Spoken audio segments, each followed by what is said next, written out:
Experiment के एक अलग लेवल को टेस्ट करने के लिए पानी के अंदर रखा जाता है और ये देखा जाता है कि पानी में कौन कितनी देर तक बिना सांस के रह सकता है। एक एक करके सभी बाहर आ जाते हैं, लेकिन रिक और एक लड़की 40 मिनट तक पानी के अंदर ही बैठे रहते हैं। 40 मिनट के बाद लड़की का भी दम घुटने लगता है और वो पानी से बाहर आ जाती है, पर रिक वहीं रहता है। धीरे धीरे रिक का हार्ट रेट कम होना शुरू हो जाता है, जिससे उसकी पत्नी को टेंशन होना शुरू हो जाती है, जो बाहर उसके हार्ट रेट को मॉनिटर कर रही होती है। पर इससे पहले कि रिक को कुछ होता, रिक अपने आप ही पानी से बाहर आ जाता है और सब रिक के लिए तालियां बजाते हैं, क्योंकि वो 42 मिनट और कुछ सेकंड्स तक पानी के नीचे सरवाइव कर पाया था।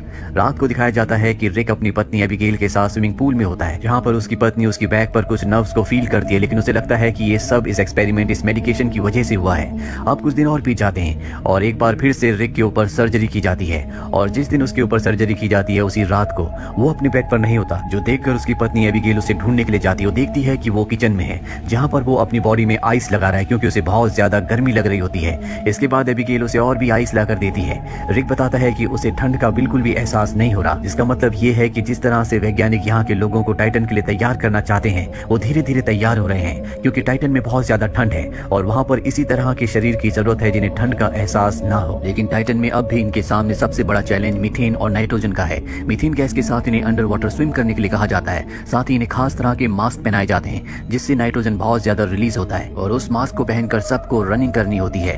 दरअसल इन्हें अब टाइटन के लिए पूरी तरह से तैयार किया जा रहा है, क्योंकि जल्दी इन्हें टाइटन भेज दिया जाएगा।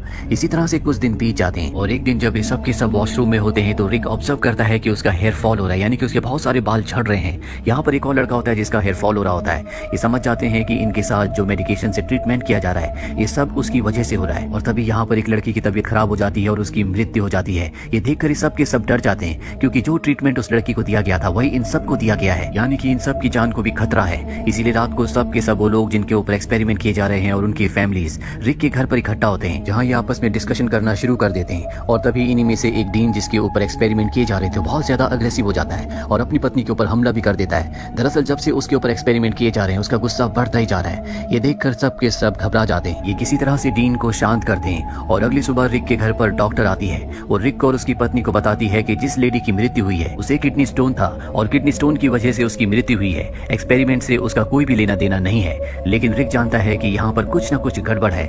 उसी रात को रिक को वॉमिट होती है, जिसमें ब्लड भी आता है। उसकी पत्नी डॉक्टर एबिगेल उसके ब्लड का, उसकी वॉमिट का सैंपल ले लेती है और तभी उसे एहसास होता है कि दरवाजे के पीछे से कोई उसे देख रहा है, यानी कि इनके ऊपर नजर रखी जा रही है। वही रिक को दिखाया जाता है जो स्विमिंग पूल के अंदर होता है, जहाँ उसकी स्किन उतरना शुरू हो जाती है, यानी कि अब उसकी स्किन उतर रही है। इस बात से वो और भी घबरा जाता है। वही रिक की पत्नी डॉक्टर एबिगेल उसके सैंपल को, जो कि उसका वॉमिट का सैंपल है, उसे लैब लेकर जाती है और जब वो उसे टेस्ट करती है तो उसे पता चलता है कि रिक की बॉडी में, उसके ब्लड में, उसके पूरे सिस्टम में ऐसे बहुत सारे नए कंपाउंड्स हैं जिनके बारे में एक्सपेरिमेंट से पहले कुछ भी नहीं बताया गया था, यानी कि उनसे सारी की सारी जानकारी छुपा कर रखी गई। रिक की पत्नी इस बारे में प्रोफेसर मार्टिन से बात करना चाहती है, जो इस पूरे प्रोजेक्ट के हेड हैं, लेकिन वो उससे नहीं मिलते। वहीं रिक की आंखों का ऑपरेशन किया जाता है ताकि वो अंधेरे में भी देख सके।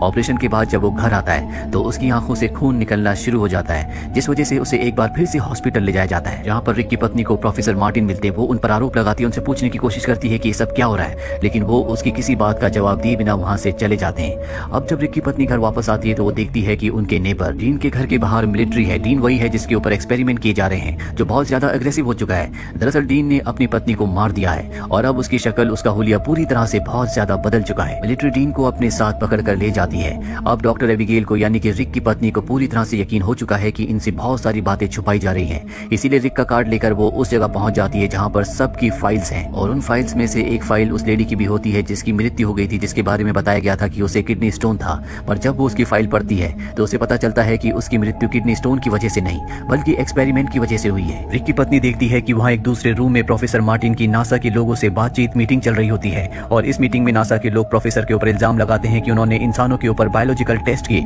जो कि पूरी तरह से इलीगल है। इसीलिए जल्दी उन्हें इन सब एक्सपेरिमेंट्स को पूरी तरह से बंद करना होगा। साथ ही उन्हें सजा भी होने वाली है, क्योंकि उनके खिलाफ केस दर्ज हो चुका है। अगले दिन दिखाया जाता है कि प्रोफेसर मार्टिन रिक के घर जाते हैं, जहाँ पर वो प्रोफेसर मार्टिन को और उसकी पत्नी को बताते हैं कि उन्होंने ये सारे के सारे एक्सपेरिमेंट्स इसलिए शुरू किए थे कि इंसान टाइटन पर जाकर बच सके, लेकिन उन्हें खुद भी नहीं पता कि इसका अंजाम क्या होगा, क्योंकि हर एक इंसान का डीएनए अलग है। और एक्सपेरिमेंट करने के बाद उन्हें पता चला कि हर एक इंसान की बॉडी में इस एक्सपेरिमेंट का, इन दवाओं का अलग तरह से असर हो रहा है। रिक ही एक ऐसा इंसान है जिसकी बॉडी सबसे ज्यादा पॉजिटिव रिस्पॉन्ड कर रही है। वो बताते हैं कि ये पूरा एक्सपेरिमेंट खत्म होने के बाद इंसान, यानी कि रिक और उसके साथी, एक दूसरे क्रिएचर में कन्वर्ट हो जाएंगे, जिन्हें होमो टाइटेनियन कहा जाएगा। लेकिन उन्हें कुछ नहीं पता सकता कि किस इंसान की बॉडी किस लेवल पर आकर रुकेगी, क्योंकि डीएनए सबका अलग है, इसीलिए हर कोई इंसान अलग अलग तरीके से इवॉल्व होगा। ये सारी सच्चाई जानने के बाद रिक और उसकी पत्नी बहुत ज्यादा परेशान हो जाते हैं, पर रिक अब बहुत आगे पहुंच चुका है, वो यहाँ से वापस नहीं जा सकता, इसीलिए उसकी आंखों की एक और सर्जरी की जाती है, जिसके बाद वो अंधेरे में भी देख सकता है। वो पानी के अंदर बैठकर पूरी तरह से शांत होकर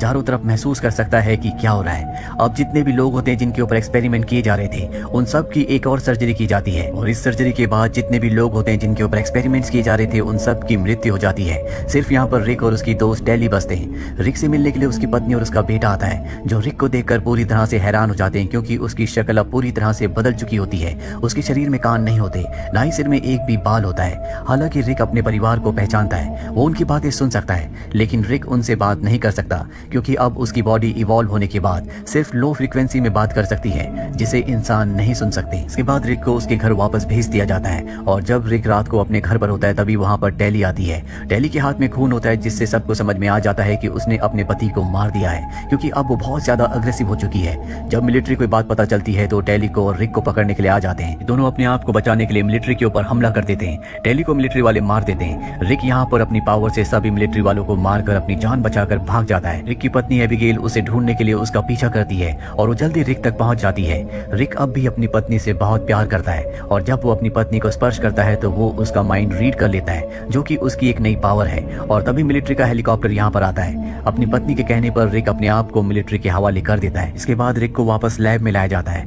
वहाँ पर प्रोफेसर मार्टिन भी होते हैं, जो रिक की पत्नी से कहते हैं कि तुम्हें रिक की बॉडी में एक खास दवा को इंजेक्ट करना होगा, जिसके बाद वो अपनी सारी यादों को तुम्हारे पूरे परिवार को भूल जाएगा, और यही रिक के लिए अच्छा होगा, क्योंकि अब हम उसे टाइटन पर भेजने की तैयारी कर रहे हैं। एबिगेल को लगता है कि रिक के लिए यही सही है। वो इंजेक्शन लेकर रिक के पास जाती है। रिक उसे ऐसा करने से मना करता है, क्योंकि उसने उसके माइंड को रीड कर लिया होता है, लेकिन वो रिक की बात नहीं मानती और उसकी बॉडी में दवा को इंजेक्ट करके अपने बेटे और दूसरी डॉक्टर के साथ वहाँ से निकल जाती है। उनके जाने के बाद जब रिक के पास सोल्जर आते हैं, तो रिक उनके ऊपर हमला कर देता है, और बहुत सारे सोल्जर्स को मारकर यहाँ से वापस अपने घर आ जाता है। दरअसल रिक की पत्नी ने जानबूझकर उसकी बॉडी में याददाश्त मिटाने वाली दवा को इंजेक्ट नहीं किया था, ताकि वो घर वापस आ सके, उसे यहाँ से कहीं और ना भेजा जाए। रिक भी अपनी पत्नी और बेटे को वापस पाकर बहुत खुश होता है। दरअसल वो अपने परिवार के लिए हार्मफुल नहीं है, क्योंकि वो उन्हें बहुत प्यार करता है। पर अब यहाँ पर बहुत सारे सोल्जर्स आ जाते हैं, जो रिक को चारों तरफ से घेर लेते हैं, और साथ ही प्रोफेसर मार्टिन भी आते हैं, जो रिक और उसकी पत्नी को बताते हैं कि रिक अब कभी भी वापस इंसान नहीं बन पाएगा, ना ही वो अर्थ पर सर्वाइव कर पाएगा, क्योंकि उसका पूरा का पूरा सिस्टम, उसकी पूरी की पूरी बायोलॉजी पूरी तरह से बदल चुकी है। अगर उसे जिंदा रहना है तो उसे टाइटन पर जाना ही होगा। रिक की पत्नी को भी ये बात समझ में आ जाती है, और वो रिक से कहती कि शायद तुम्हारे जाने का वक्त आ गया है। और इसके बाद रिक को टाइटन के लिए रवाना कर दिया जाता है, और इस घटना के कुछ हफ्तों के बाद प्रोफेसर मार्टिन को गिरफ्तार कर लिया जाता है, क्योंकि उनके सारे के सारे एक्सपेरिमेंट्स पूरी तरह से इलीगल थे। साथ ही अब लैब को डॉक्टर फ्रेया और रिक की पत्नी संभालते हैं, जो कि अब यहाँ पर रिसर्च करके और भी आसान और अच्छे तरीके निकालेंगे, ताकि इंसानों को टाइटन पर भेजा जा सके। एक रात को डॉक्टर एबिगेल का बेटा अपनी मॉम को बाहर लेकर आता और आसमान में उसे दिखाता है कि आसमान आज कितना साफ है। वहीं दूर ब्रह्मांड में हमें टाइटन को दिखाया जाता है, जहाँ पर रिक अकेला खड़ा होता है, और तभी वो एक झील के ऊपर उड़ना शुरू कर देता है, जहाँ पर मीथेन गैस होती है। यानी कि अब वो इस नई दुनिया में, नए वातावरण में पूरी तरह से एडजस्ट हो चुका है। और इसी के साथ ये कहानी, ये फिल्म यहीं पर खत्म हो जाती है। उम्मीद करते हैं कि ये कहानी आपको पसंद